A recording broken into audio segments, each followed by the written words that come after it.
കാലപ്പം കയ്യപ്പം കണ്ണപ്പം കടുമ്പപ്പം പലുണ്ണിയപ്പം എല്ലാം അപ്പം ഉണ്ട്. നാക്കപ്പം ചുണ്ടപ്പം എല്ലാം അപ്പം ഉണ്ട്.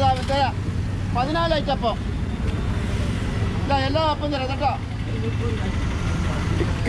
കയ്യപ്പം ഈ നേർച്ചന്റെ ഭാഗമായിട്ട് ഉണ്ടാക്കുന്ന സ്പെഷ്യൽ സാധനങ്ങളാ. ഇത് കാലപ്പം കയ്യപ്പം കണ്ണപ്പം പാലുണ്ണിയപ്പം പമ്പനപ്പം പല്ലപ്പാണിത്. കടുമ്പപ്പം കയ്യപ്പം കാലപ്പം ചെരങ്ങപ്പം പാലുണ്ണിയപ്പം നാക്കപ്പം ചുണ്ടപ്പം ഇതെല്ലാം കൂടി പാക്ക് ചെയ്ത് ഒറ്റ പാക്ക് ആക്കിയിട്ടുണ്ട്. 30 റുപ്യ 50 റുപ്യൻ്റെ പാക്കറ്റ് കൊടുക്കും. ഇത് മേടിച്ചിലൂടെ നേർച്ചയ്ക്ക് കൊടുക്കും അല്ലേ? അത് ശരിയാണ്. അതുകൊണ്ടാണ് ഈ അപ്പങ്ങൾ എല്ലാ കടകളിലും ഇതുപോലെ കിട്ടണേ. നാളെ